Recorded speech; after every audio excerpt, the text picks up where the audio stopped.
Hello student, स्वागत है आपका अपने यूट्यूब चैनल स्टडी 100 में। मैं प्रदीप आप लोगों के बीच आज फिर आप लोगों के साथ मैं एक पेपर मतलब क्या है सेकंड पार्ट फिजिक्स को लेकर के आपके सामने उपस्थित हूँ। सेकंड पार्ट फिजिक्स जो है कुल मिला के मान के चलिए 15 चैप्टर का एक फिजिक्स उसमें देखा जाए तो कौन कौन से क्वेश्चन इंपॉर्टेंट हैं। जैसा कि मैंने फर्स्ट पार्ट बताया था कि सेकेंड पार्ट को भी लेकर के आना जरूरी था, तो आप लोगों को मैं बताना चाहता हूँ कि इसमें कौन कौन से क्वेश्चंस आ सकते हैं, किस प्रकार के क्वेश्चन आ सकते हैं। आप इसको पूरी तरह से क्या देखने का प्रयास कीजिए, समझने का प्रयास कीजिएगा।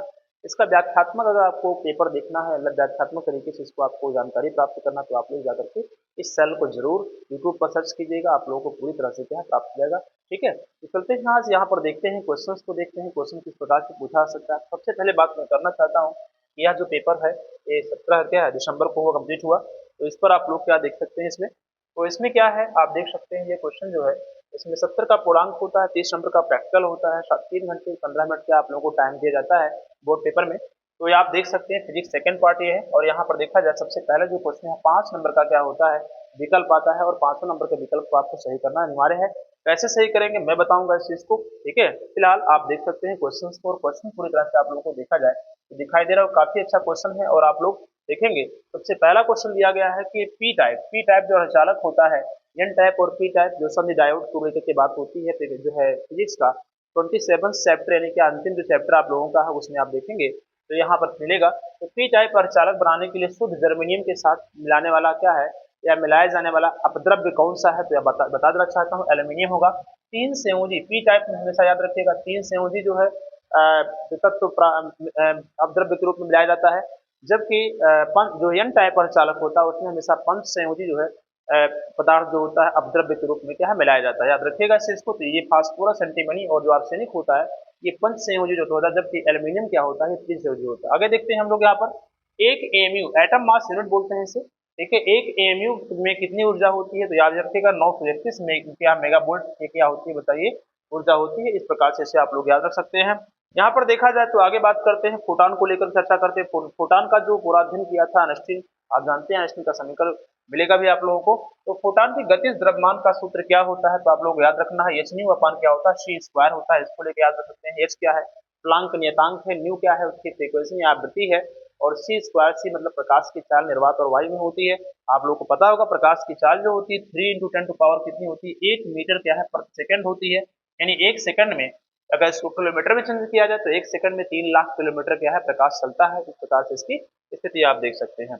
आगे देखा जाए प्रकाश के विवर्तन में स्थिति में किस रंग का प्रकाश के विवर्तन की स्थिति में किस रंग के प्रकाश का विवर्तन अधिक होता है, तो इसमें देखा जाए तो लाल रंग का होगा। इसको आप लोग याद रखिएगा, तीसरा नंबर यहाँ पर हो जाएगा। आगे देखा जाए तो यहाँ पर और इसको आप लोग सॉल्व करेंगे। यहाँ देखा जाए वायु के सापेक्ष जल था कांच के अपवर्तनांक कम से 4/3 है तथा क्या है 5/3। तो कांच का जल के सापेक्ष अपवर्तनांक कितना होगा, तो 5 बाई कितना आएगा 4 आएगा इसका आंसर। आप इसको पूरी तरह से क्या है लगा सकते हैं, इसको सॉल्व कर सकते हैं। मैंने इसको सॉल्व कराया है, उसको जाकर देख लीजिएगा। ठीक है, तो इस प्रकार से आप लोगों का ऑप्शन जो है क्वेश्चन 5 नंबर का था। आप चलते हैं हम लोग कुछ बड़े क्वेश्चन की तरफ देख लेते हैं। बड़ा क्वेश्चन क्या आप लोगों को मिलने वाला, देखिए खंडबा की बात मैंने करूँ तो खंडबा में कुछ देखो न्यूमेरिकल, देखो मैंने क्या कहा न्यूमेरिकल की जो बात होती है न्यूमेरिकल तो एग्जाम में आएगा, ये तो फिक्स है। बस बात ये होती है कि हो सकता है इसके अंक में बदलाव हो या इस प्रकार के क्वेश्चंस हो, लेकिन हो सकता है बड़े हो या छोटे इस प्रकार से होंगे, लेकिन न्यूमेरिकल जरूर रहेगा। न्यूमेरिकल पर पूरी तरह से फोकस आप लोग कीजिएगा। अगर न्यूमेरिकल आप लोगों को नहीं आता है तो निश्चित है आप लोगों का नंबर भारी मात्रा में कट जाएगा। तो आप लोग क्या है एक बार न्यूमेरिकल देखना है तो हमारे चैनल पर जरूर जाएं, सब कुछ आप लोगों को न्यूमेरिकल वहाँ पे लगाया गया, सारे चैप्टर का न्यूमेरिकल दिया गया है। चलो आते हैं बात कर लेते हैं। यहाँ पर देखा जाए का नंबर है का दूसरा का देखा जाए तो 2.5 डायोप्टर तथा -3.75 डायोप्टर क्षमता वाले दो लेंसों को मिलाकर एक संयुक्त लेंस की फोकस दूरी ज्ञात करना। क्योंकि इन दोनों को मिलाकर के क्या है एक संयुक्त लेंस बनाया गया, इसकी फोकस दूरी आपको ज्ञात करना है। इसके लिए आप लोग जानते हैं फार्मूला होता है पावर इज इक्वल क्या lens power of lens, power of क्या होता है लेंस इज इक्वल होता है क्या होता है 1/f होता है, जबकि f की वैल्यू क्या होती है मीटर में होती है। याद रखिएगा इस चीज को, आप लोग पूरी तरह से फोकस करने का क्या है प्रयास कीजिएगा। आगे देखा जाए यहाँ पर, आगे देखें यहाँ पर तो आगे बात करें हम यहाँ पर देख सकते हो यहाँ पर दो प्रकाश तरंगों की तीव्रताओं का अनुपात कितना दिया 81 पॉइंट रेशियो क्या है 49 दिया गया है। उनके आयामों का अनुपात क्या होगा, काफी अच्छा क्वेश्चन है। इस पर पूरी तरह से आप क्या कर सकते हैं फोकस कर सकते हैं। प्रकाश विद्युत प्रभाव में देहली तरंग दैर्ध्य से आप क्या समझते हैं, ये भी काफी अच्छा क्वेश्चन है। जितने भी क्वेश्चन बताए गए हैं बता रहा हूँ कि टोटल पूरी तरह से क्या है एकदम इंपॉर्टेंट है, फैक्ट है और इन सबको क्वेश्चन आने पूरी तरह फिक्स हैं, कोई इसमें एक जो है कमी नहीं निकाल सकता है, इसको कोई गलत नहीं काट सकता। ठीक है, आगे बढ़ते हैं हम लोग। परमाणु में इलेक्ट्रॉन की स्थायी कक्षा से किसे कहते हैं तथा उसकी शर्त क्या होगी। परमाणु की स्थायी कक्षा को लेकर के आप जानते हैं बोहर ने अपना सिद्धांत दिया था, उन्होंने बताया था कि किसी नाभिक के चारों तरफ अनंत कक्षाएं उपस्थित हो सकती हैं, लेकिन इलेक्ट्रॉन के उन्हीं कक्षाओं में चक्कर लगाकर इनका कोणीय संवेग क्या होता है, h/2 होता है। यानी किसी स्थायी कक्षा के लिए जो एक जो उसका संवेग यानी एंगुलर जो मोमेंटम को सिद्ध किया था किसने, बोहर ने, वो किया था h/2 को लेके किया था। तो आप लोग यहाँ पर उसको देख सकते हैं, उसकी शर्त क्या है, h/2 होना चाहिए स्थायी कक्षा के लिए। यहाँ देखा जाए अर्धचालक क्या होती है, किसी एक अर्धचालक का नाम देखिएगा। अर्धचालक जानते हैं अब, चालक, अचालक और क्या अर्धचालक होता है। 3 प्रकार के पदार्थों को क्या बांटा गया है, और इसमें देखा है चालक, अचालक और अर्धचालक। चालक कोई पदार्थ हो जिसमें क्या है, धारा क्या है, एक सिरे से दूसरे से आराम क्या सरलता से प्रवाहित हो जाती है। अचालक वे पदार्थ होते हैं जिनमें धारा जो है बिल्कुल चालक होती ही नहीं है। और तीसरा जो होता है अर्धचालक जो है जिसमें धाराएं चलती है तो अल्प मात्रा में रुक रुक के धारा चलती है, उसे क्या कहते हैं, अर्धचालक कहते हैं, सेमीकंडक्टर कहते हैं। और सेमीकंडक्टर में देखा जाए मुख्य रूप से सिलिकॉन और जर्मेनियम को माना जाता है जो कि सबसे अच्छा अर्धचालक के रूप में लिया जाता है। ठीक है, आगे चलते हैं। 6वां नंबर की बात करें, संयुग्मी फोकस किस प्रकार के दर्पण में हो सकती है, तो याद रखिएगा संयुग्मी जो फोकस होती है वो क्या है, अवतल दर्पण के लिए जो है अ, होती है, क्योंकि संयुग्मी फोकस के लिए प्रतिबंध है कि वहां प्रतिबिंब कैसा वास्तविक होना चाहिए और अवतल दर्पण में जो प्रतिबिंब बनता है वो कैसा बनता है, वास्तविक बनता है। इस तरह से इसको आप लोग याद रखिए। कारण से तटस्थ के सब कुछ हमने क्या है बताया है। खंड सा में जाते हैं हम लोग। तो खंड सा की बात करें तो नाभिकीय संलयन से क्या तात्पर्य, काफी प्रसिद्ध क्वेश्चन है और काफी जो है कई बार क्या है बोर्ड पेपर में आया हो। तो नाभिकीय संलयन नाभिकीय विखंडन है, तो आप लोग जानते भी होंगे और अच्छी तरह जानते होंगे, नहीं जानते जाकर क्लास देखिएगा। और खा नंबर देखिए, एक उत्तल लेंस तथा अवतल लेंस की फोकस दूरी कम से 10 सेंटीमीटर 50 सेंटीमीटर है, दोनों संपर्क में रखे गए हैं। इस युग्मन से 25 सेंटीमीटर दूरी पर एक वस्तु रखी है, वस्तु की क्या फोकस दूरी ज्ञात की जा रही है, वस्तु के प्रतिबिंब की स्थिति ज्ञात की है। इस क्वेश्चन को मैं लगाया हूँ और इसको जाकर देखिएगा। दूसरी बात ये, क्वेश्चंस आप लोग छोड़िएगा नहीं, सारे न्यूमेरिकल लगाने का प्रयास कीजिएगा और न्यूमेरिकल पे इतना फोकस कर लीजिए कि जितना भी क्वेश्चन आए न्यूमेरिकल पूरी तरह से आप लोग सॉल्व करेंगे। क्योंकि न्यूमेरिकल में क्या होता है, टाइमिंग कम लगता है और क्या जल्दी सॉल्व होता है और सारे नंबर आप लोगों को पूरे फुल मार्क लेते हैं। ठीक है, इस तरह से उसको आप लोग देखिएगा। आगे देखा जाए तरंगाग्र की परिभाषा दी, वेव फ्रंट पूछा गया, वेव फ्रंट किसे कहते हैं इसको आप लोग देख लीजिएगा, या कितने प्रकार का होता है।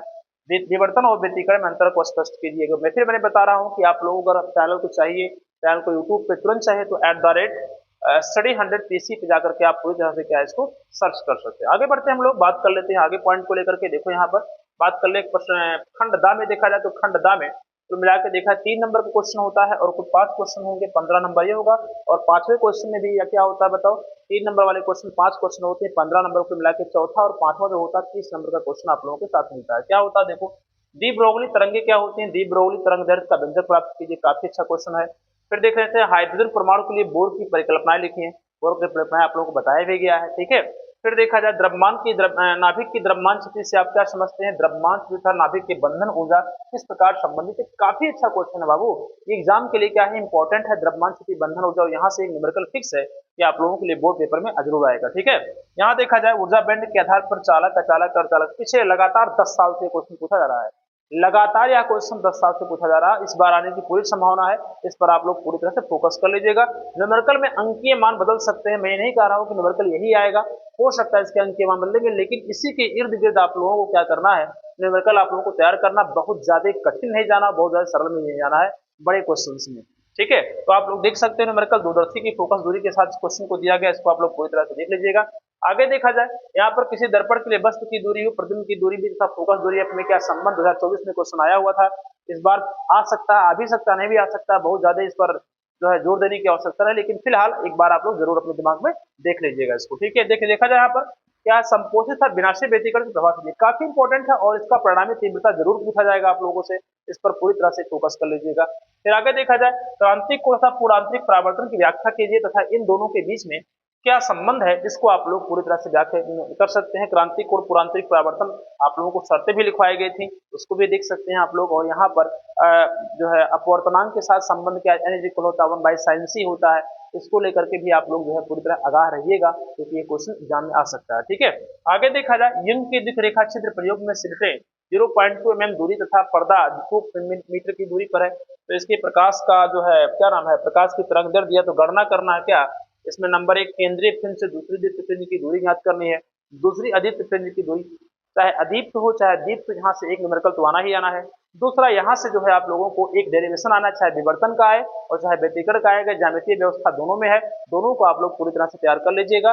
5 नंबर का 7 सेट में है, तो सातों सेटों में कहीं ना कहीं दोनों पूछा जाता है, तो आपके पास कौन सा सेट आएगा ये ना तो मुझे पता ना तो आपको पता है। इस प्रकार से आप लोग में तैयारी रखिएगा, ठीक है। यहाँ रखा है संपर्क में रखे दो पतले लेंसों की संयुक्त फोकस दूरी, बहुत इंपॉर्टेंट है, इसको भी आप लोग देख लीजिएगा। आगे देखा जाए अगले क्वेश्चन की बात मैं करता हूँ, तो यहाँ पर खंड या की बात करता हूँ। जितने भी क्वेश्चन में दिए गए हैं टोटल कितने नंबर के, सब 5 नंबर वाले क्वेश्चन है। 5 नंबर क्वेश्चन को काफी फोकस कीजिएगा, लंबे क्वेश्चन होते हैं। क्या दिया गया है, प्रिज्म के पदार्थ के लिए अपवर्तनांक का सूत्र अल्पतम विचलन कोण तथा प्रिज्म के कोण के पदों में क्या निगमित करना, ये भी 5 नंबर क्वेश्चन है, जो कि आप लोग फार्मूला आप जानते होंगे। इसका फार्मूला होता है क्या, एन इज इक्वल होता है कितना, साइन होता है क्या ए प्लस डेल्टा एम बाई कितना होता है 2 होता है, और अपान होता है क्या साइन ए बाई 2 होता है। इस प्रकार से इसे क्या है आप लोग सॉल्व कर सकते हैं। और अल्पतम विचलन कोण की बात करूं तो डेल्टा एम इज इक्वल होता है कितना, n-1 इंटू क्या होता है ए होता है। इस पर पूरी तरह से फोकस करना, इसको सॉल्व करना। हाई स्कूल में केवल फार्मूला था, लेकिन इंटर में क्या है आप लोगों को पूरी तरह से क्या इसको सॉल्व करने की विधि दी गई है, इसको आप लोग पूरी तरह फोकस कीजिएगा। सूर्य की ऊर्जा नाभिकीय संलयन द्वारा कैसे उत्पन्न होती है, आवश्यक समीकरणों की व्याख्या कीजिए। इसमें प्रोटॉन प्रोटॉन साइकिल है और कार्बन कार्बन साइकिल है, इन दोनों को क्या है पूरी तरह से आप लोग देख लीजिएगा, हमने बताया है इसको, आप लोग इसको पूरी तरह व्याख्या कीजिए। देखिए आगे देखा जाए, इस क्वेश्चन को पूरी तरह एक फॉर्मेट बनाइए और इसका क्या है आंसर खुद ढूंढिए। ठीक है, देखो आंसर जब खुद ढूंढते हो तो उसका जो आंसर होता है वो याद होता है आप लोगों को, क्वेश्चन के साथ आंसर भी आप लोगों को याद होता है। ठीक है, आगे देखा जाए, पीएन संधि डायोड का प्रयोग करते हुए पूर्ण तरंग दृष्टि करें। देखो इसमें 4 पॉइंट है, लेकिन एक पूर्ण तरंग होता है, एक होता अर्ध तरंग होता है। एक पूर्ण तरंग होगा, एक अर्ध तरंग दृष्टिकारी होगा, ये पूछा जा सकता है। या तो एक होता है अग्रदिशिक और एक होता है पश्चिदिशिक, ये पूछा जा सकता है। इनमें से कोई भी आप लोगों से बोर्ड पेपर में जरूर आएगा, और डायोड से क्वेश्चन आना फिक्स है, 5 नंबर का जरूर आएगा, तो इसको आप लोग तैयार रखिएगा। आगे देखा जाए, ये वेरी वेरी इंपॉर्टेंट 2025 के लिए आप लोग टैग लगा लीजिएगा। आइंस्टीन का जो समीकरण है आप लोगों को सॉल्व करना है। यहाँ पर देखा जाए half M B square maximum is equal H nu minus nu naught होता है। न्यू मतलब आवृत्ति होती है, न्यू नॉट मतलब देहली आवृत्ति दिया गया है। इसे संस्तब्ध आवृत्ति भी कहीं ना कहीं कहते हैं। और यहाँ पर हाफ एम बी स्क्वायर यानी क्या है, मैक्सिमम जो है एनर्जी को लेकर के क्या है बात की गई है यहाँ पर। ठीक है, आगे देखा जाए अगले क्वेश्चन की मैं बात करूँ यहाँ पर, तो अगला क्वेश्चन जो हमारा आता है वो क्या आता है, हाइगेंस की द्वितीय तरंग का सिद्धांत की सहायता से तरंगों के अपवर्तन की क्या है व्याख्या करना है। तो एक बात याद रखना है कि अपवर्तन की व्याख्या करना है। अपवर्तन और परावर्तन दो ही सिद्धांत हाइगेंस ने दिया था, और दोनों सिद्धांत आप लोगों को सातों सेट में पूछे जाते हैं, इसलिए आप दोनों पर पूरी तरह से फोकस कीजिएगा। हमने बहुत अच्छी तरह से इसको क्या व्याख्या करके बताया, आप लोग उस क्लास को देख सकते हैं। ठीक है, प्रकाश के विवर्तन से आप क्या समझते हैं, पतली झर्री। मैंने कहा कि आप ज्यामितीय व्यवस्था को आप जाकर देखिएगा, पतली झर्री वाला ये क्वेश्चन कोई ना कोई ये 5 नंबर का है, या तो व्यतिकरण का आएगा तो विवर्तन का आएगा। ठीक है, आगे चलते हैं। लेंस मेकर का सूत्र काफी इंपॉर्टेंट है और काफी प्रचलित सूत्र है, बार बार पूछा गया और इससे न्यूमेरिकल जरूर आएगा। अगर केवल लेंस मेकर आता है ये 3 नंबर रहेगा, और इसके साथ अगर डेरिवेशन आता है, सॉरी इसके साथ अगर न्यूमेरिकल आता है, अगर न्यूमेरिकल आता है तो 5 नंबर का जरूर रहेगा। इसको आप लोग पूरी तरह से ध्यान सुनिएगा, देखिएगा। ठीक है, आगे बढ़ते हैं हम लोग अगले क्वेश्चन की तरफ चले। अगला क्वेश्चन देखिए क्या रहा है, हाइड्रोजन परमाणु के लिए ऊर्जा स्तर आरेख खींचिए था, इस वक्र में रेखाओं की लाइमन बामर तथा पार्श्व श्रेणियों की उत्पत्ति की समझाइए। 5 श्रेणियां होती हैं, लाइमन होता है, बामर होता है, पार्श्व होता है, ब्रैकेट होता है, पुंड श्रेणी होता है। इन सभी श्रेणियों को क्या है बोर्ड पेपर में क्या है पूछा गया है। तो ये रहा मेरा क्या है सेकंड पार्ट, जो है आप जो है क्या नाम है क्लास सेकंड पार्ट फिजिक्स का क्वेश्चन है। और आप लोगों को और कुछ इसका पीडीएफ चाहिए, इसका नोट्स चाहिए, सब कुछ चाहिए, तो आप जरूर इस नंबर पे क्या है जुड़ करके हमसे क्या है व्हाट्सएप से इसका पीडीएफ प्राप्त कर सकते हैं। ठीक है, तो हम चलते हैं यहाँ पर देखा जाए वापस फिर अपने उसी मोड़ पर जहाँ से स्टार्ट किया था मैंने। तो फिर यहाँ पर आप देख सकते हैं इस प्रकार से हमारा एक क्वेश्चन था, क्वेश्चन पेपर था, और काफी क्वेश्चंस को हमने क्या बताया है और सब कुछ एनालिसिस करके बनाए गए हैं। तो आप लोग इस पर पूरी तरह फोकस कीजिएगा और सारे एक एक क्वेश्चंस का जो है आंसर आप लोग ढूंढ करके अपने कॉपी में या रखिए या अपने दिमाग में रखिए, कहीं भी आप लोग रखिए, जिससे बोर्ड पेपर में सारे क्वेश्चंस को सॉल्व किया जाए। चलते हैं आज के लिए इतना ही, वापस मिलते हैं, तब तक के लिए धन्यवाद, नमस्कार।